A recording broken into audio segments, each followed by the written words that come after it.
This is the first time I called, brother. My name's Salahuddin. Just want to say you brothers, I think you and Brother Gus T. Renegade at his show, probably two of the best shows, not just on podcast, but in media, period. You know, even mainstream media. Very informative. I just want to say that, brother. But, no, I was listening thank you, brother. Well, thank you. What's your name? Where you calling from? Salahuddin. I'm calling from New York City. Oh, okay. And Brother David Hitt, I first heard him on your show before, and I joined his organization, so I recognize his voice. And I don't call myself African American as far as I'm concerned. To hyphenate my name and to claim American identity is to me that's a non sequitur, man. It's like saying, yeah, I hate myself, so I consider myself to be a member of a nation within a nation that doesn't have any organizational leadership, which we're trying to realize. So I'm black. We're a nation within a nation. But what you said about the young brother who, listening to his blog, I think initially you may be offended by the way he phrases his rant. But as you said, I think taking into consideration the substance of what he's saying, I heard a lot of pain. I heard his anger. I heard his frustration. Once we establish a rapport, so-called generation gap, if you will, once we establish a rapport with him, we can dialogue. And it's okay, I understand your hurt and your pain, and maybe we can discuss, as you said with the other sister in her blog video, okay, we both are suffering. Let's not misdirect our anger and really feed into that Willie Lynch syndrome of divide and conquer. Yeah, you have anger, but, who is the real culprit in our misery here? And one thing this young brother, I think he made a mistake, is that there are young people who are part of the powers that be who may be in positions that we would assume they would be in a position to influence the direction of the black community too. So I don't think it's fair or logical to just blame people who are older when they're younger people, in their 20s and 30s who are now in positions of power. Well, I think that there really can be no real black power within the context of a society based on racism, worldwide racism, white supremacy, but you would assume, So I think that's kind of misguided, too, on his part, the brother. Yeah. You know what I got from it, as I was listening to it, because when I first heard it, I'm like, okay, is this going to be against all elders? And I got the sense that it wasn't, because he even made that distinction during the thing. Like he said that there are some people out there who are elders that deserve that respect and deserve to be viewed as elders. I think what he was doing was making the distinction between the elders who have knowledge of self, African-centered consciousness, compared to those who are just elders, who didn't really do the work, didn't really learn anything, and want the respect just based on their age. Like I got the sense that's what he was saying. I don't know if that's exactly what he was saying, but that's what I took from it. I actually agree with that. I'm 48 years old, bro, and I meet people like that who haven't really made, they try to rest on laurels that they've never acquired. You dig what I'm saying? It's like, brother, you never read a book. You never read a book from cover to cover.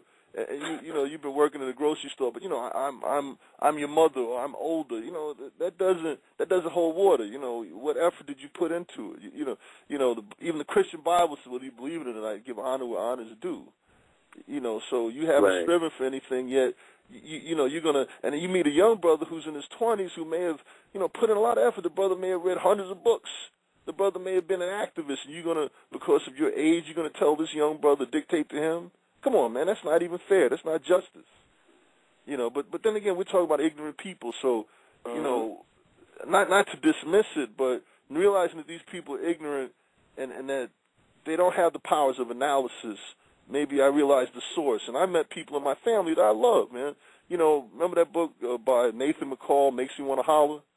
And the brother was talking about in the book that he would go to work with his father, and his father was, would be in Virginia, Richmond, Virginia in the 70s, and his father would be disrespected by these, his white employers, but his father went to work every day. He put food on the table.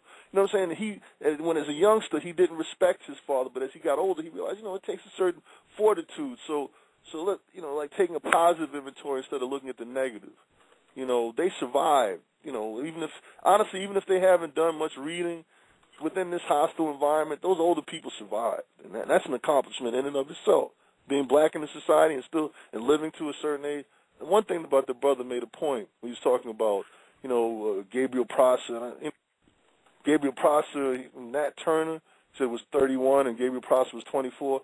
Brother, back then, to be 24 and 31 was actually old. Our life expectancy was not day, even for white people. So to be 24 years of age and 31 was not considered young, considering how we live. So that you have to put perspective in that time period and today. But one thing I think that the brother is, he sounds like I visited his website, brother, after I, saw, your description for the show tonight, and the brother's deep, man. I mean, I listened to some of his other statements, and, maybe we all need to be refined, a work in progress. But I think this brother, right. The young brother, is like a diamond in the rough, man. Even though he curses, man, I like you said, I think it's important we overlooked it. The substance of what he says is powerful. Right, I think he said a lot of power. Because, I mean, I personally, when it comes to the youth, I just want them, we can all complain about the youth and we can try to guide them, but my thing is, I don't care if I have a bunch of youth that's cursing and they got their pants at their ankles. If I can get them to sit down in the classroom, I'm cool. Come on now. I'm cool. If you sit down in the classroom and you're willing to be open to learn something, I don't care about all that, because once you start teaching people knowledge of self, everything else is just going to come naturally. You don't have to put them in jail for having their pants below their, you don't have to do all that crazy stuff. Just teach them knowledge of self. You know what you said, brother? I hear older people, and I get angry. Like I said, I'm 48, and I don't consider myself to be that old. But I see older people scapegoating the black youth, chiming in and repeating, regurgitating what white society is scapegoating the black males. I mean, for most people, within the context of this system of racism, white supremacy, they really don't care how old you are. If you're a black male, even if I don't wear my pants down by my ankles, man, they treat me that way. That's the perception that they have of me. Am I right or wrong, brother? Right. No matter how many books I read. So I identify with the brother being, marginalized, misunderstood, and that's the anger too, being misunderstood, being a person of worth and being treated as though you're worthless.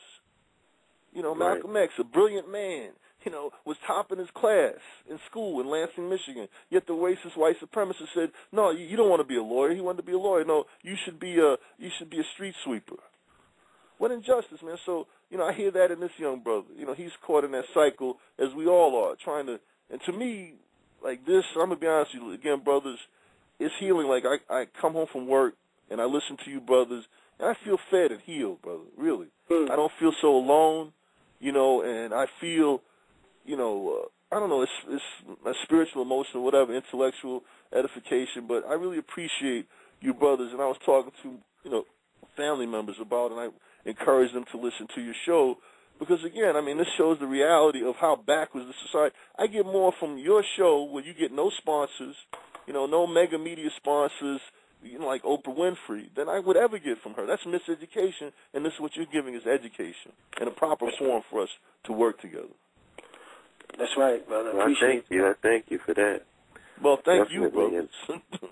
Thank you, brothers. That's right. We're here to feed the family. That's why, you have Holipsism Haven, African Holistic Healing, and we give you the things that the mainstream media and even a lot of people that's even on Blog Talk, they're not going to talk about. But we're going to talk about those things. So I appreciate that. Thank you, brother. And every issue is on the table, brother. Yeah. I just want to say, Brother Holipsism, I sent you an email. My email address is, not an email. On YouTube, my channel is Salahuddin Abdul Adil. And I made a comment about Dr. Amos Wilson. I know Gus T. Renegade is, he refers to, I guess, I know about the Holipsism, you say that your intellect, your mentor is Dr. Amos Wilson posthumously. I feel the same way. Right. I feel the same way. So as the Gus T. Renegade refers to Neely Fuller Jr., as references him in terms of, his you know, his framework for thinking, you know, his mentality. I reference Amos Wilson constantly, and you sent me a comment back, and I thank you for that comment. I sent you one back, but I think it was okay, yeah, I know exactly who you are. Yeah, man, but, you know, definitely. Again, that video series is I don't know who posted that. I got to go back and check it, but I just created a playlist off of that video series, and I probably posted in the chat room. But yeah, Amos was on a completely different level. It's like I felt like I mean everybody else used to talk about this stuff, but when he spoke, I had a full understanding of what nationhood was and what this whole thing is all about. He crystallized it for me. And I gotta just chime this in. Definitely no disrespect to Gus T. Renegade. Yes, brother. And his show.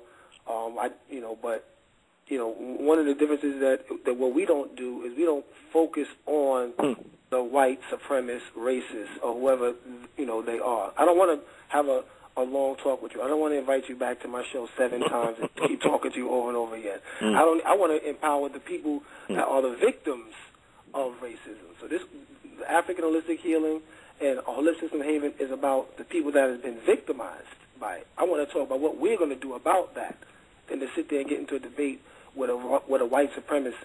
That means absolutely nothing to me. Come on now. Right, Focusing on the solution and not the problem.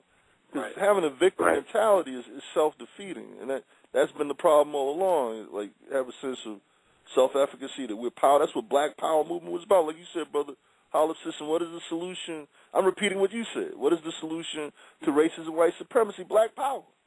So why don't you talk more about Black Power instead of how powerless we are?